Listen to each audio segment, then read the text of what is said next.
Stojim ob pametnem prometnem znaku, ki označuje križišče glavne in dveh stranskih cest. No in ta prometni znak mi zdaj tukaj prikazuje, da iz ene izmed teh stranskih cest prihaja Miha z avtomobilom.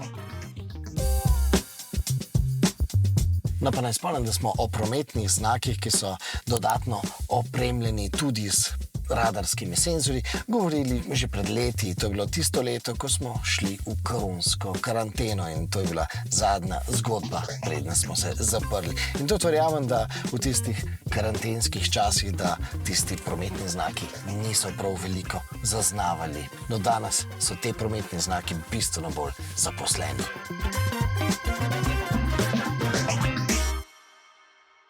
Cops, kakšne vrste policisti so to?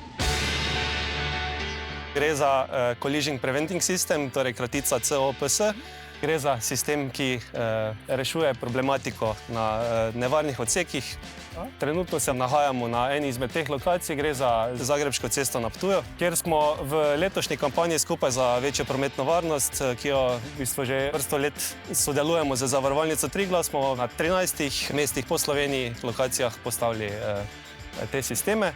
V tem primeru gre za sistem, ki opozarja približevanje prehodu za pešce in kolesarje. Točno ta tabla, ki jo zdaj gledamo. Tako, ja, gre za modularen sistem, tako da ga lahko prilagajamo po želji. V tem primeru smo namestili piktogram prehoda za pešce in kolesarje. Znak ima nameščena dva utripalca, ki utripata glede na to, za kakšno hitrostjo se vozilo približuje. Aha, in kje je ta meja hitrosti? V tem primeru je meja nastavljena na 50 km/h. Če se ta meja preseže, v bistvu iz počasne sinuznega utripa preide na hitro, oziroma frekvenca utripa se poviša. S tem še dodatno opozorimo vozilo naj zmanjša oziroma prilagodi hitrost, pa preusmeri pozornost na cestišče. Ampak zakaj je tukaj ravno tabla, ki opozarja na preveliko hitrost?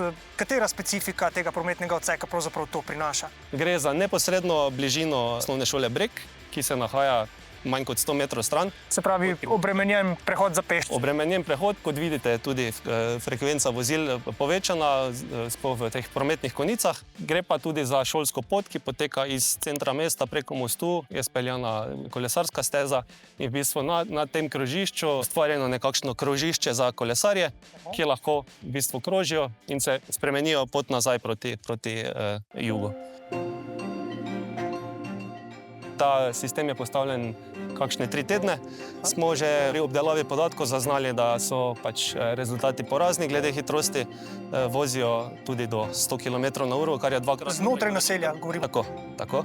Tako da se je izkazalo, da je ta znak na tej lokaciji res potreben. Sicer se moramo zavedati, da je zavorna pot kolesarja dosti krajša od vozila, a kljub temu moramo tudi vozila opozarjati na nek nevarni odsek, da prilagodijo hitrost in temu primerno zmanjšajo. Kako pravzaprav sistem deluje? Si lahko z tehničnega vidika tudi mogoče kaj pogledamo?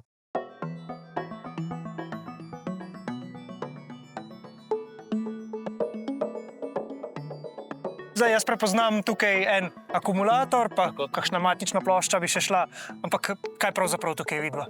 Zdaj, če gremo po vrsti, tako kot si pravilno ugotovil, gre za akumulator, ki se napaja preko javne razsvetljave. No, kaj pa vidva še na tisti strani?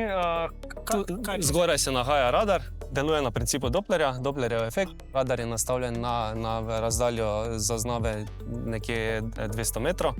Levo zgoraj se še nahaja ta krmilni del, gre za krmilnik, ki ima nameščen tudi GSM modul. V bistvu dva znaka komunicirate med seboj.